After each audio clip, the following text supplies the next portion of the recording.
नमस्कार साथियों, मैं अनूप पुनिया आप सभी का exam Gurukul by Anoop Punia YouTube channel पे स्वागत करता हूं। साथियों, जैसे कि आपको पता है साथियों कि हम पॉलिटी पढ़ रहे हैं और पॉलिटी में हम फंडामेंटल राइट्स का टॉपिक पढ़ रहे हैं। फंडामेंटल राइट्स में जो first type of fundamental rights है राइट टू इक्वालिटी, समानता का अधिकार, उसके बारे में पढ़ रहे हैं जो हमारे संविधान में अनुच्छेद 14 से 18 तक दिया हुआ है। साथियों, हम अनुच्छेद 14 पढ़ चुके हैं, अनुच्छेद 15 पढ़ चुके हैं और अनुच्छेद 16 के जो 2 क्लोज हम पढ़ चुके हैं। तो आइए अनुच्छेद 16 को हम आगे देखते हैं और उसके बाद हम आगे देखेंगे। तो हम देखते हैं आर्टिकल 16। आर्टिकल 16, ठीक है। आर्टिकल 16 में क्या दिया हुआ है एक बार रिवाइज कर लेते हैं। आर्टिकल 16 सबसे पहले तो ये सिर्फ भारतीयों को प्राप्त है, ओनली फॉर इंडियन सिटीजन, यानी भारतीय नागरिकों को प्राप्त है।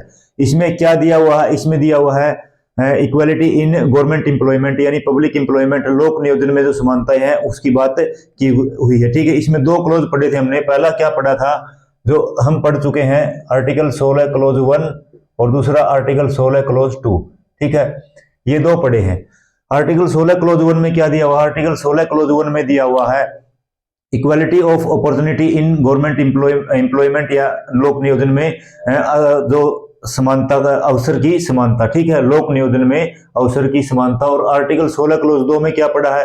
आर्टिकल 16 क्लोज 2 में हमने पढ़ा है कोई भी राज्य धर्म के आधार पे, वंश के आधार पे, जाति के आधार पे, लिंग के आधार पे, जन्म स्थान के आधार पे और निवास स्थान के आधार पे, उद्भव, ओरिजिन या डिसेंट के आधार पे, ये 7 आधार दिए हुए हैं। कोई भी व्यक्ति किसी के साथ, कोई भी राज्य किसी व्यक्ति के साथ सरकारी नौकरी देने के लिए या लोक नियोजन में इन 7 आधारों पे भेदभाव नहीं कर सकता, ठीक है।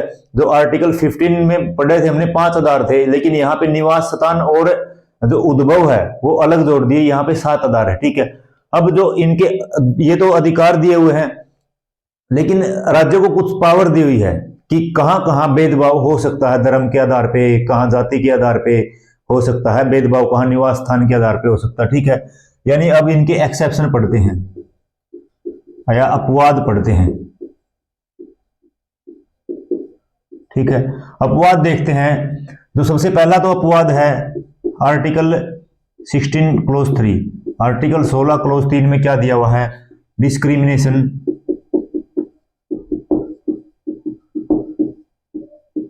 बेस्ड ऑन रेजिडेंस, यानी निवास के आधार पे,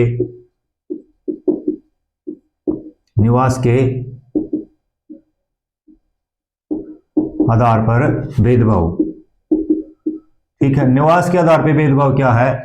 जैसे राज्य ये डिसाइड कर सकते हैं कि किसी राज्य में अगर गवर्नमेंट वैकेंसी निकली हुई है, सरकारी नौकरियां के आवेदन निकले हुए हैं, तो वहां पे ये प्रेफरेंस दी जा सकती है कि उस राज्य के व्यक्ति को ही वहां पे जो अपॉइंट किया जाएगा उसमें के अंदर सेलेक्ट किया जाएगा। यानी निवास स्थान के आधार पे क्या हो सकती है? भेदभाव हो सकती है। अलग अलग राज्य अपनी अलग अलग टर्म एंड कंडीशन अप्लाई कर सकता है, ठीक है।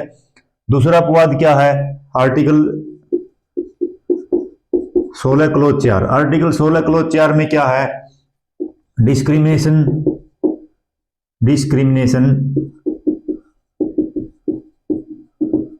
बेस्ड ऑन कास्ट, यानी जाति के आधार पे भी भेदभाव राज्य कर सकता है। जाति के आधार पर भेदभाव, ठीक है। जाति के आधार पे भेदभाव को का मतलब क्या है? जो आज की आमतौर की भाषा में जिसको हम क्या बोलते हैं? जिसको हम रिजर्वेशन बोलते हैं, यानी आरक्षण बोलते हैं। क्या बोलते हैं? आरक्षण बोलते हैं, ठीक है। आरक्षण में क्या है? आरक्षण में कास्ट के आधार पे कैसे हो सकता है? जैसे आरक्षण है हमारे जो कॉन्स्टिट्यूशन में, ओबीसी को 27% रिजर्वेशन मिला हुआ है, एससी को 15% रिजर्वेशन मिला हुआ है और एसटी को 7.5% रिजर्वेशन मिला हुआ है। अदर बैकवर्ड क्लासेज यानी जो अन्य पिछड़े वर्ग उनको 27% रिजर्वेशन मिला हुआ है। शेड्यूल कास्ट यानी जो अनुसूचित जाति है उनको 15% रिजर्वेशन मिला हुआ है। शेड्यूल ट्राइब यानी जो अनुसूचित जनजाति है उनको 7.5% रिजर्वेशन मिला हुआ है। और टोटल रिजर्वेशन कितना है? 49.5% रिजर्वेशन है, ठीक है। यानी अगर वैकेंसीज आती हैं, गवर्नमेंट जॉब आती हैं, उनकी वैकेंसीज आती है, तो उसमें क्या है 27% जितनी भी जो भी कास्ट है, जो भी जाति है जो ओबीसी के अंडर आती है, उनके लिए 27% आरक्षित कर दी गई है। जो जाति एससी के अंडर आती है उनके लिए 15% रिजर्वेशन कर दिया गया है, और जो जाति एसटी के अंदर आती है उनके लिए 7.5% का रिजर्वेशन किया हुआ है। यानी जाति के आधार पर राज्य भेदभाव कर सकता है। ठीक है, क्यों रिजर्वेशन की जरूरत पड़ी? ताकि एक जो जाति है, जो कम्युनिटी है, उसको सही जो रिप्रेजेंटेशन मिले। यानी किसी भी कार्यालय में, किसी इंस्टीट्यूशन में किसी भी जाति का क्या हो, किसी भी कैटेगरी का एक सही क्या हो, रिप्रेजेंटेशन हो, वो अपने आप को अपने जो संख्या है उसके अनुसार वहां पे रिप्रेजेंट करते हो। ठीक है, रिजर्वेशन के ऊपर पूरी वीडियो लेके आएंगे। क्या ये रिजर्वेशन का आधार है, कहां से शुरुआत हुई, क्या क्या देश में मुद्दे रहे, उसके बाद जो मुद्दों के ऊपर सुप्रीम कोर्ट के क्या फैसले रहे, रिजर्वेशन कहां तक सही है, कहां तक गलत है, किस आधार पर रिजर्वेशन सही है, इसके लिए एक पूरी वीडियो लेके आएंगे। तो अब यहाँ पे ये देखना, वैसे जो आर्टिकल 16 क्लोज 4 है उसमें क्या दिया हुआ है, डिस्क्रिमिनेशन बेस्ड ऑन कास्ट, यानी जाति के आधार पे जो भेदभाव हो सकता है, जिसको हम आज की भाषा में रिजर्वेशन बोलते हैं, आरक्षण बोलते हैं। ठीक है, इसके बाद इसमें 2 क्लोज और जोड़े गए बाद में। पहला क्लोज जोड़ा गया आर्टिकल 16 क्लोज 4 सब क्लोज ए, अनुच्छेद 16 क्लोज 4 सब क्लोज ए, इसमें जोड़ा गया रिजर्वेशन इन प्रमोशन, यानी पदोन्नति में भी आरक्षण होगा, पदोन्नति में आरक्षण। और ये कब जोड़ा गया? ये जोड़ा गया 77th कॉन्स्टिट्यूशनल अमेंडमेंट एक्ट 1995, स्वतंत्रता संविधान संशोधन 1995 में क्या जोड़ दिया गया? आर्टिकल 16 क्लोज 4 सब क्लोज ए जोड़ दिया गया, जिसमें क्या बोला गया, जो प्रमोशन है उसमें भी रिजर्वेशन अब रहेगा, यानी पदोन्नति में भी आरक्षण रहेगा। ठीक है, सेकंड क्लोज क्या जोड़ा है, सब क्लोज क्या है इसमें? आर्टिकल 16 क्लोज 4 सब क्लोज बी, आर्टिकल 16 क्लोज 4 सब क्लोज बी में क्या है? इसमें कैरी फॉरवर्ड का रूल है।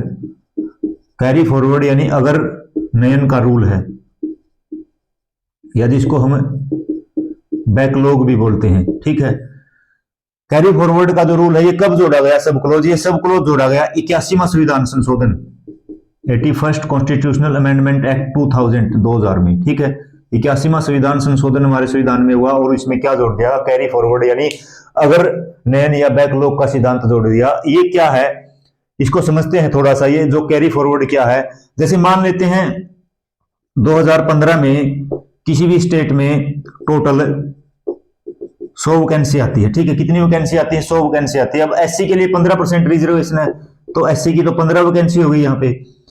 और मान लेते हैं जो फिल हुई एससी की, भाई मान लेते हैं वहां पे जो एलिजिबल कैंडिडेट थे एससी के, जो योग्य उम्मीदवार थे, वो सिर्फ 10 ही थे। कितने थे? सिर्फ 10 थे। ठीक है, यानी 5 क्या रह गए? शेष रह गए, जो 5 वैकेंसी एससी की खाली रह गई। अब उसके बाद मान लेते हैं 2020 में अगली बार वैकेंसी आती है उस स्टेट में, और तब भी टोटल कितनी वैकेंसी आ जाती है? मान लो 100 वैकेंसी आ जाती है। ठीक है, तो फिर एससी को 15% रिजर्वेशन है, तो इसका मतलब एससी को भी 15 सीट मिलेगी। तो जो 5 सीट पहले खाली रह गई थी, अब एससी की यहाँ पे ऐड कर दी जाती है। इसको कैरी फॉरवर्ड लेके जाएंगे, यानी इसको जो हम आगे लेके जाएंगे, अगली जो वैकेंसी आएगी, रिक्रूटमेंट होगी, उसके अंदर जो खाली वैकेंसी ऐड कर दी जाएगी। ये नहीं होगा अगर एससी की खाली वैकेंसी है तो वहां पे जनरल का, ओबीसी का या एसटी का कोई कैंडिडेट आएगा नहीं, उनको जो आगे वैकेंसी है उनको आगे ऐड कर दिया जाएगा। इसी को क्या बोला? इसी को बोला कैरी फॉरवर्ड, यानी आर्टिकल 16 क्लोज 4 सब क्लोज बी में जो दिया हुआ है। ठीक है, ये था कैरी फॉरवर्ड का सिद्धांत, एक एग्जांपल से मैंने समझाया। तो आर्टिकल 14 देखा, आर्टिकल 13 देखा, जो निवास स्थान के आधार पर भेदभाव हो सकता है। उसके बाद आर्टिकल 14 देखा, 16(4) देखा, 16(3), 16 क्लोज 4 देखा, जिसमें क्या कहा? जाति के आधार पर भी भेदभाव हो सकता है, जिसको रिजर्वेशन बोलते हैं। ओबीसी को 27% है, एससी को 15% है, एसटी को 7.5% रिजर्वेशन मिला हुआ। ठीक है, 2 क्लोज बाद में, 2 सब क्लोज बाद में जोड़े गए। आर्टिकल 16 क्लोज 4 सब क्लोज ए, इसमें जोड़ा हुआ रिजर्वेशन इन प्रमोशन, यानी पदोन्नति में भी क्या होगा? आरक्षण होगा। स्वतंत्रता संविधान संशोधन 1995 में जोड़ी गया। उसके बाद अगला सब क्लोज जोड़ा गया, आर्टिकल 16 क्लोज 4 सब क्लोज बी जोड़ा गया, जिसमें क्या? कैरी फॉरवर्ड का सिद्धांत लेके आए, और ये 81वां संविधान संशोधन 2000 में ऐड हुआ। ठीक है, उसके बाद आगे देखते हैं और क्या एक्सेप्शन है इसके अंदर। इसके अंदर जो एक एक्सेप्शन है आर्टिकल 16 क्लोज 5 में लिखा हुआ है। आर्टिकल 16 क्लोज 5 में क्या लिखा हुआ है? आर्टिकल 16 क्लोज 5 में लिखा हुआ है, जो धर्म के आधार पे भी क्या है, कोई राज्य भेदभाव कर सकता है। ठीक है, आर्टिकल 16 क्लोज 5, इसमें क्या लिखा हुआ है, डिस्क्रिमिनेशन बेस्ड ऑन रिलीजन, यानी धर्म के आधार पे भेदभाव, आधार पर भेदभाव। ठीक है, धर्म के आधार पे भेदभाव का मतलब क्या है, जैसे कोई भी धार्मिक जो संस्था है, जो रिलीजियस इंस्टीट्यूट है, वहां पे क्या होता है, कुछ रिक्रूटमेंट निकलती है, तो जो स्टेट है वो स्टेट उसी धर्म के, जिस धर्म की वो संस्था, उस धर्म के व्यक्ति को प्रेफरेंस दे सकती है कि अगर हमको इस धर्म का कोई स्पेसिफिक व्यक्ति मिलता है तो हम उसको क्या करेंगे, प्रेफरेंस देंगे उस रिक्रूटमेंट को फिल करने के लिए। यानी धार्मिक आधार पे भी क्या हो सकता है, भेदभाव किया जा सकता है। ये भी एक्सेप्शन हो गया।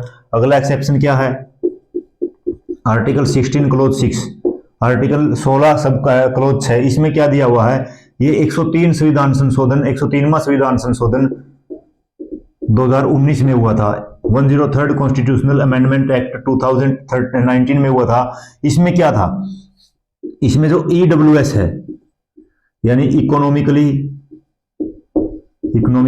Weaker section, economically weaker section, किसके economically weaker section, in general category, general category यानी सामान्य श्रेणी में, सामान्य श्रेणी में क्या है, जो आर्थिक रूप से कमजोर लोग हैं,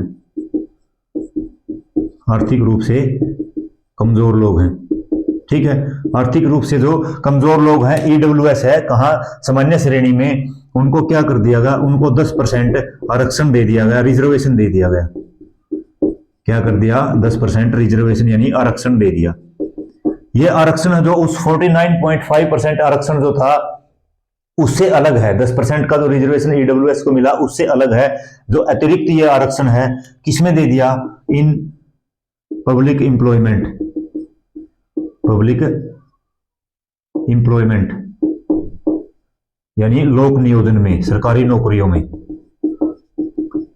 ठीक है, लोक नियोजन में क्या दे दिया, 10% रिजर्वेशन दे दिया। EWS मैंने बताया था, EWS का क्राइटेरिया एक स्टेट है जो फिक्स करता है, और EWS में क्या है, जिसकी फैमिली इनकम 8 लाख से कम है, 5 एकड़ से कम जो एग्रीकल्चर लैंड है, उसके बाद 1000 स्क्वायर फीट क्या है, रेजिडेंशियल प्लॉट है, 100 गज का जो प्लॉट है कहाँ पे, जो नोटिफाइड म्यूनिसिपैलिटीज है, 200 गज का जो प्लॉट है कहाँ पे, वो कहाँ पे है, वो जो अदर देन नोटिफाइड म्यूनिसिपैलिटीज है, अगर इनसे कम है तो वो क्या होगा, EWS में आएगा, जो जनरल कैटेगरी का व्यक्ति है। ठीक है, तो ये था आर्टिकल 16। ठीक है, अब हम बात करते हैं, हम बार बार सुनते हैं जो आरक्षण है वो 10 साल के लिए बढ़ा दिया गया, भाई संशोधन हुआ और 10 साल के लिए आरक्षण बढ़ा दिया। वो कौन सा आरक्षण है, यहां पे जो आर्टिकल 15, आर्टिकल 16 में आरक्षण दिया हुआ है, रिजर्वेशन दिया हुआ है, ये जो डिप्रेस्ड क्लास हैं, जो मतलब पिछड़े हुए वर्ग हैं, उनको ऊपर उठाने के लिए ये आरक्षण दिया गया है। ठीक है, आर्टिकल 15 में जैसे दाखिले में एडमिशन दिया गया है शिक्षण संस्थानों में, आर्टिकल 16 में जैसे सरकारी नौकरियों में, सरकारी सेवाओं में आरक्षण दिया है। लेकिन जो हम सुनते हैं हर 10 साल बाद आरक्षण बढ़ा दिया जाता है, हर 10 साल बाद आरक्षण बढ़ा दिया जाता है, वो आरक्षण कौन था, वो आरक्षण इनसे अलग है। वो आरक्षण है जो पॉलिटिकल रिजर्वेशन है, यानी उसके बारे में थोड़ा सा देख लेते हैं क्या है वो पॉलिटिकल रिजर्वेशन है। ठीक है, उस पॉलिटिकल रिजर्वेशन के बारे में हम देखते हैं क्या है, तो वो कौन सा है, वो पॉलिटिकल रिजर्वेशन है, यानी राजनीतिक आरक्षण है, राजनीतिक आरक्षण है। ठीक है, राजनीतिक आरक्षण का मतलब क्या है, जैसे पार्लियामेंट है, पार्लियामेंट में राज्यसभा भी है, लोकसभा भी है, उसमें जो मेंबर होंगे, जो MP होंगे, मेंबर ऑफ पार्लियामेंट होंगे, उसमें जनरल कैटेगरी से कितने होंगे, SC से कितने होंगे, ST से कितने होंगे, एंग्लो इंडियन कितने होंगे, उस चीज का जो रिजर्वेशन दिया हुआ, उनको रिजर्वेशन मिला, उसको बोलते हैं पॉलिटिकल रिजर्वेशन, यानी राजनीतिक आरक्षण। ठीक है, जैसे विधानमंडल है, विधानमंडल में विधानसभा भी, विधान परिषद भी है, तो उसमें जो मेंबर ऑफ लेजिस्लेटिव असेंबली है, उसके SC के मेंबर कितने हो गए, ST के कितने हो गए, एंग्लो इंडियन कितने हो गए, जनरल कितने हो गए, तो उनके बारे में आरक्षण जो दिया हुआ उसी को बोलते हैं पॉलिटिकल रिजर्वेशन। ठीक है, क्या है, जो पार्लियामेंट है यानी संसद है, ये दिया हुआ है आर्टिकल 330 में। संसद में जो पॉलिटिकल रिजर्वेशन दिया हुआ है एससी एसटी के लिए, जो रिजर्वेशन दिया हुआ है वो कहां दिया हुआ है? आर्टिकल 330 में।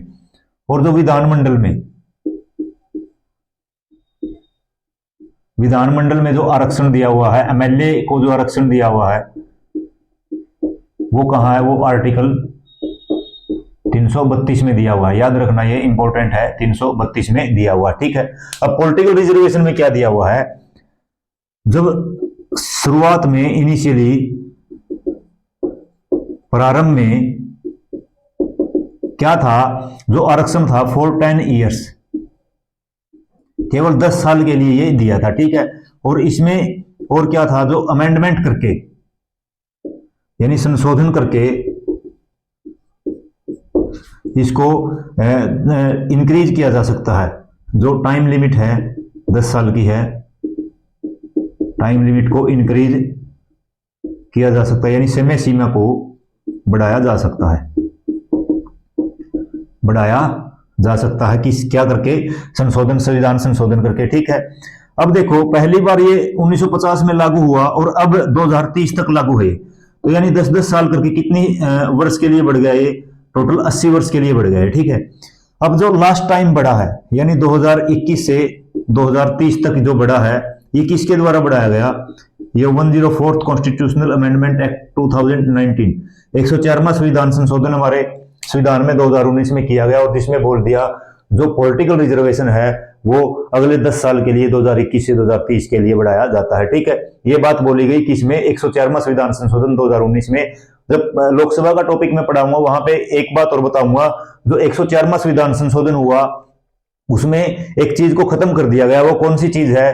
जो लोकसभा में 2 सदस्य राष्ट्रपति एंग्लो इंडियन को मनोनीत करता है, 2 एंग्लो इंडियन सदस्य राष्ट्रपति लोकसभा में मनोनीत करता था, लेकिन 104वां संविधान संशोधन है उसमें उस चीज को समाप्त कर दिया गया, यानी अब राष्ट्रपति लोकसभा में कोई भी सदस्य मनोनीत नहीं करेगा। ठीक है।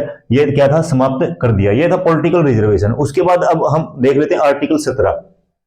आर्टिकल 17 यानी अनुच्छेद 17 में क्या दिया हुआ है? अनुच्छेद 17 में दिया हुआ है abolition of untouchability. Abolition of untouchability यानी अस्पृश्यता का अंत। आर्टिकल 17, अनुच्छेद 17, अबोलिशन ऑफ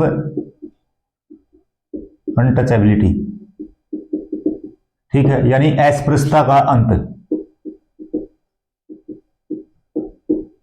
अस्पृश्यता का अंत। ठीक है। अस्पृश्यता का अंत, सबसे पहले तो ये देखो किस किस के खिलाफ है ये अगेंस्ट स्टेट एंड इंडिविजुअल, किसी राज्य के खिलाफ भी हो सकता है, राज्य के खिलाफ भी हो सकता है, और किसी व्यक्ति विशेष के खिलाफ भी ये हो सकता है, यानी राज्य और व्यक्ति के खिलाफ। ठीक है। राज्य और व्यक्ति दोनों के खिलाफ ये हो सकता है। अब जो अस्पृश्यता है, अनटचेबिलिटी है, इसको जो खत्म करने की बात कहां की? सबसे पहले जो पार्लियामेंट में एक एक्ट आया, संसद में क्या आया? एक संसद में एक्ट आया। कौन सा एक्ट था? वो एक्ट था untouchability prevention act, prevention act 1955, यानी अस्पृश्यता निवारण अधिनियम 1955। ठीक है। अब पार्लियामेंट में एक्ट तो आ गया जो अस्पृश्यता को खत्म करने के लिए, लेकिन इसमें डेफिनेशन ही नहीं दी कि किसको हम अस्पृश्यता बोलेंगे, कैसे हम अनटचेबिलिटी को डिफाइन करेंगे। यानी इसमें क्या था? इसमें नो क्लियर डेफिनेशन, जो परिभाषा थी जो अस्पृश्यता की वो क्लियर नहीं थी, और no clear explanation of quantum of punishment in constitution, in constitution, यानी जो संविधान में अगर अस्पृश्यता करता कोई व्यक्ति अगर मिलता है तो उसको क्या सजा रहेगी, उसका भी कोई प्रावधान नहीं था। यानी एक्ट तो लेके आए लेकिन ये डिफाइन ही नहीं कर पाए कि किसको अनटचेबिलिटी बोलेंगे, अस्पृश्यता बोलेंगे। और अगर अस्पृश्यता अगर कोई व्यक्ति करता पाया जाता है, अनटचेबिलिटी प्रैक्टिस करता मिलता है, तो उसके लिए सजा का क्या प्रावधान रहेगा, कितनी उसके लिए सजा होगी। तो उसके बाद फिर इसमें संशोधन हुआ, क्या हुआ, इसमें अमेंडमेंट हुआ और अमेंडमेंट करके इसको बोल दिया सिविल राइट प्रोटेक्शन एक्ट 1976, यानी नागरिक अधिकार संरक्षण अधिनियम 1976। ठीक है, नागरिक अधिकार संरक्षण अधिनियम 1976 बोल दिया, संशोधन किया। और अब इसमें क्या किया, इसमें clear definition of untouchability,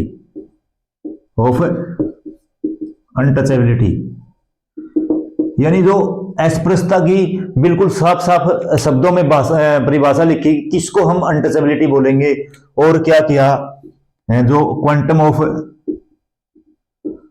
punishment था, यानी सजा की क्या सजा रहेगी, उसको भी क्या किया, clearly explain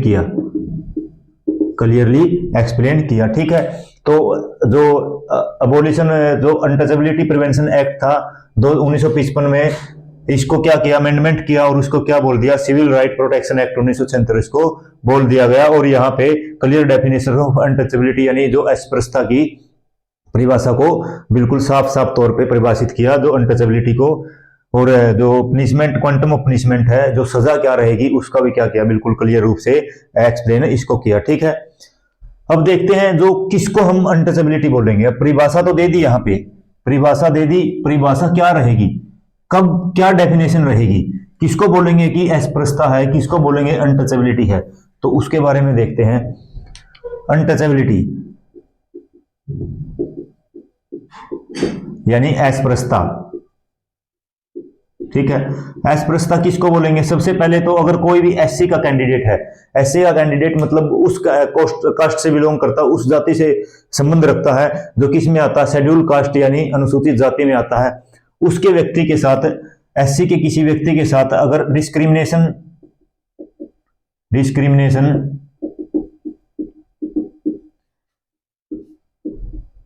based on caste, यानी जाति के आधार पर भेदभाव किया जाता है, जाति के आधार पर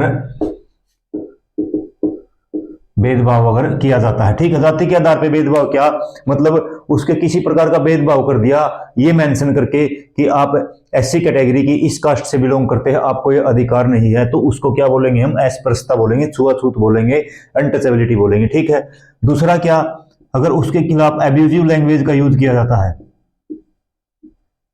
एब्यूजिव लैंग्वेज या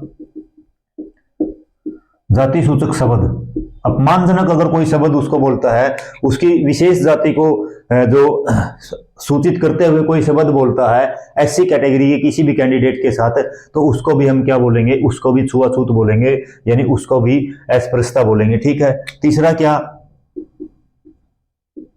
प्रोहिबिट फ्रॉम एंटरिंग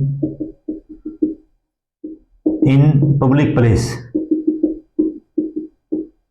यानी क्या है, उसको जो सार्वजनिक संस्थानों पर, सार्वजनिक जगह पर प्रवेश की मनाही अगर कर दी जाती है, तो उसको भी हम क्या बोलेंगे, किसी एससी कैंडिडेट के कैटेगरी के कैंडिडेट के, या किसी एससी जो कैटेगरी है उसमें किसी भी जात के व्यक्ति को ये बोल दे कि आप एससी कैटेगरी से, आप इस जात से बिलोंग करते हो, आपको यहाँ पे सार्वजनिक जगह पे प्रवेश नहीं दिया जाएगा, तो उसको भी क्या बोलेंगे, छुआछूत यानी अस्पृश्यता बोलेंगे। ठीक है, अगला क्या डिफाइन किया, अगली बात डिफाइन की यहाँ पे, prohibit from using public vehicle, यानी सार्वजनिक साधनों के प्रयोग से मनाही, प्रयोग से मनाही, ठीक है। यानी कोई अगर वो पब्लिक व्हीकल में, सरकारी व्हीकल में, जैसे बस है, रेलवेज है, जो फ्लाइट्स वगैरह है, वहां पे क्या करता है, अगर किसी व्यक्ति को ये बोल के वहां से नीचे उतार दिया जाता है कि आप एससी कैटेगरी से या आप एससी कैटेगरी की इस कास्ट से बिलोंग करते हो, तो उसको भी क्या बोलेंगे हम, उसको भी अस्पृश्यता, छुआछूत या अनटचेबिलिटी बोलेंगे, ठीक है। उसके बाद और क्या कहा, to justify the untouchability, to justify the untouchability on the basis of historical, philosophical and religious argument, ठीक है। यानी क्या है, किसी व्यक्ति को अगर धार्मिक यानी हिस्टोरिकल, ऐतिहासिक, दार्शनिक या धार्मिक, जो धार्मिक हवाला देते हुए अस्पृश्यता या छुआछूत, यानी उसको ये बोल दिया जाता है कि इतिहास में कुछ ऐसी बातें हैं कि आपकी जो कैटेगरी के व्यक्ति को मना किया जाता है, या जो दार्शनिक रूप से आपकी कैटेगरी को ये मना किया जाता है, या धार्मिक रूप से आपकी कैटेगरी के व्यक्ति को ये मना किया जाता है, तो उसको क्या बोलेंगे, उसको भी हम अनटचेबिलिटी बोलेंगे, या बोलेंगे हम उसको अस्पृश्यता बोलेंगे, ठीक है। तो ये क्या थी, डेफिनेशन थी। कब ये डेफिनेशन दी गई, जो सिविल राइट प्रोटेक्शन एक्ट 1976 आया, जो नागरिक अधिकार संरक्षण अधिनियम 1976 आया, उसमें ये डेफिनेशन फिर क्लियर रूप से दी गई, ठीक है। अब सजा देखते हैं, जो क्वांटम है, क्वांटम ऑफ पनिशमेंट है, वो क्या है, ठीक है। इसके अंदर जो क्वांटम ऑफ पनिशमेंट क्या रहेगा, यानी सजा की मात्रा कितनी रहेगी, कितनी सजा कब रहेगी, और उसका क्या प्रावधान है, ठीक है, उसको देखते हैं हम। सजा देखते हैं। सजा में सबसे पहले दिया हुआ, अगर कोई पहली बार क्या करता है, अनटचेबिलिटी करता है, अगर कोई व्यक्ति फर्स्ट टाइम अनटचेबिलिटी करता है, तो उसको क्या होगा, 1 मंथ टू 6 मंथ इम्प्रिजनमेंट यानी सजा, ठीक है। या फिर और ₹100 टू ₹500 फाइन, ठीक है। यानी 1 से 6 माह तक की तो उसको सजा हो सकती है, या फिर 100 से 500 रुपए उसको जुर्माना भी हो सकता है। अगर सेकंड टाइम कोई करता है, दूसरी बार कोई करता है, तो उसको क्या होगा, 6 मंथ टू 1 ईयर तो क्या हो सकती है, इम्प्रिजनमेंट या सजा, या फिर और 200 से 500 तक का क्या हो सकता है, ₹200 से ₹500 तक फाइन हो सकता है, ठीक है। तीसरी बार अगर कोई करता है, थर्ड टाइम कोई करता है, अगर तीसरी बार कोई व्यक्ति करता है, तो उसको 1 year to 2 year, 1 year to 2 year तो क्या हो सकती है, इम्प्रिजनमेंट यानी सजा हो सकती है, ठीक है। और ₹500 टू 1000 फाइन, ठीक है। यानी 500 से 1000 तक क्या हो सकता है, जुर्माना भी हो सकता है। तो हमारे संविधान में 1976 में जो सिविल राइट प्रोटेक्शन एक्ट आया था, उसमें ये चीजें, सजा, जो क्वांटम ऑफ पनिशमेंट है, क्वांटम ऑफ पनिशमेंट है, ये ऐड कर दिया गया था, ठीक है। अब उसके बाद फिर 1989 में 1989 में एक और एक्ट आता है, जो एससी और एसटी के जो उनको सोशली रूप से ऊपर उठाने के लिए, सामाजिक रूप से उनको ऊपर उठाने के लिए, जो डिप्रेस्ड क्लास है एससी और एसटी में, उनको ऊपर उठाने के लिए एक और एक्ट हमारे संविधान में आता है, और उसको बोलते हैं prevention of atrocities on SC and ST act, ठीक है। क्या बोलेंगे, prevention of atrocities on SC and SC act 1989, ठीक है। यानी SC और ST के ऊपर हो रहे अत्याचारों को के रोकथाम के लिए क्या आया, एक अधिनियम लेके आए पार्लियामेंट में। और इसमें क्या बोला गया, इसमें सबसे पहले तो बोला गया अगर SC और ST के ऊपर कोई भी अत्याचार होता है तो क्या होगा, वो पनिशेबल ऑफेंस होगा, यानी जो सजा योग्य अपराध होगा। और कितनी सजा हो सकती है इसमें, 6 मंथ टू 5 ईयर्स, यानी 6 माह से 5 साल तक की आपको सजा भी हो सकती है अगर आप SC और ST के किसी व्यक्ति के ऊपर अत्याचार करते हुए पाए जाते हो, ठीक है। सबसे पहली बात तो ये बोली। दूसरी बात क्या बोली, दूसरी बात बोली इमीडिएट अरेस्ट, यानी तुरंत गिरफ्तारी उस व्यक्ति की होगी, तुरंत गिरफ्तारी उस व्यक्ति की होगी, ठीक है। उसके बाद तीसरी बात बोलेगी no anticipatory bail, no anticipatory bail मतलब कोई अग्रिम जमानत नहीं होगी, कोई अग्रिम जमानत नहीं होगी। अग्रिम जमानत का मतलब जिसको हम बोलते हैं बाहर के बाहर जमानत करवा लेना, वो नहीं होगी। जो एंटिसिपेटरी बेल का भी कोई प्रोविजन इसके अंदर नहीं है, ठीक है। और चौथा जो क्या हुआ, कितने टाइप को, जो 22 एक्शन है, यानी 22 प्रकार के जो एट्रोसिटीज को डिफाइन किया, यानी अत्याचार को क्या किया, जो 22 एक्शन बताए गए, 22 प्रकार बताए गए, अगर ऐसे ऐसे आप करते हो SC और ST के व्यक्ति के साथ तो क्या होगा, वो अत्याचार कहलाएगा। और वही फिर क्या हो गए, पनिशेबल ऑफेंस हो गए, सजा योग्य अपराध होगा, जिसमें आपको 6 से 5 साल तक की सजा मिल सकती है और आपकी तुरंत गिरफ्तारी होगी और फिर आपको एंटिसिपेटरी बेल भी नहीं मिलेगी, अग्रिम जमानत भी नहीं मिलेगी, ठीक है।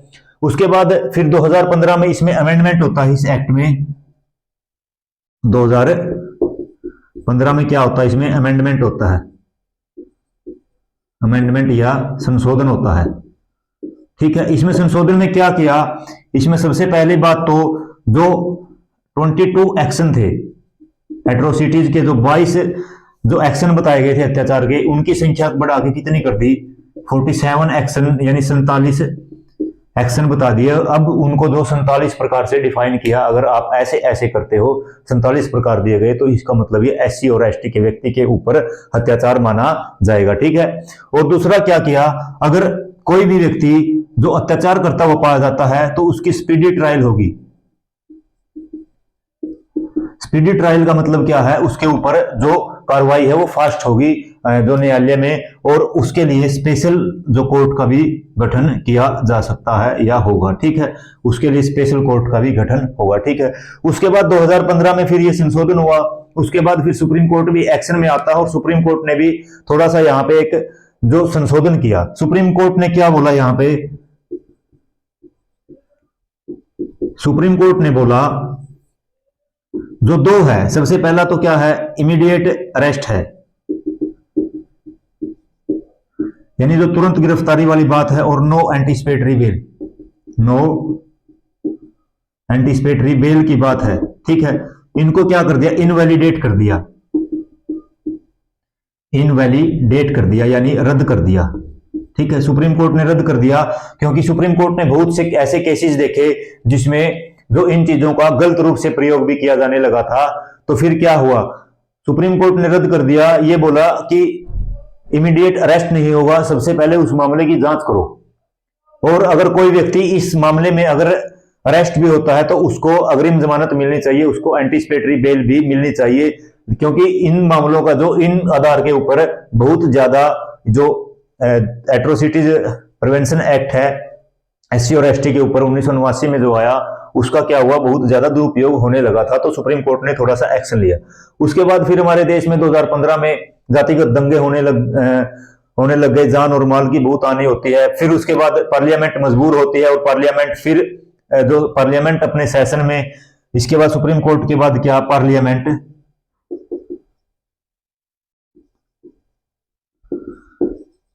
पार्लियामेंट क्या करती है? पार्लियामेंट जो सुप्रीम कोर्ट ने जो ये इन इमीडिएट अरेस्ट और नो एंटिसिपेटरी बेल के जो प्रोविजन थे इनको इनवैलिडेट किया था, उसको रिस्टोर कर देती है, यानी दोबारा से लागू कर देती है। क्या कर देती हैं?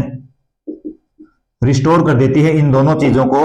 और किसके द्वारा? बाय एक्ट, एक एक्ट पास करके, by passing act, passing act यानी एक अधिनियम पास करके क्या कर देती है? इन चीजों को दोबारा से लागू कर देती है, क्योंकि जो देश है हमारा वो बड़े बड़े आंदोलनों के भेंट चढ़ रहा था, दंगे बहुत ज्यादा हो रहे थे जातिगत आधार पे, और उसके बाद सुप्रीम पार्लियामेंट भी एक्शन में आती है सुप्रीम कोर्ट के एक्शन के बाद। ठीक है, तो साथियों ये था अनुच्छेद 16 के, हमने 4 क्लोज पढ़े। उसके बाद आर्टिकल 17 पढ़ा।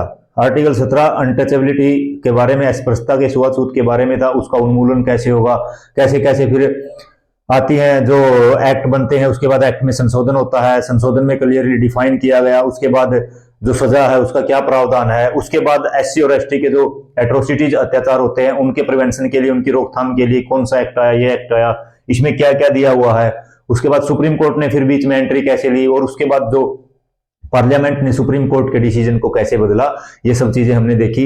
उम्मीद करता हूं सभी चीजें आपको अच्छे तरीके से समझ में आ रही हैं, और आप इस प्रकार ही आप नोट डाउन चीजों को कर रहे हैं, ताकि आपका जो आपके पास कंसोलिडेटेड नोट्स पॉलिटी के तैयार हो जाएं।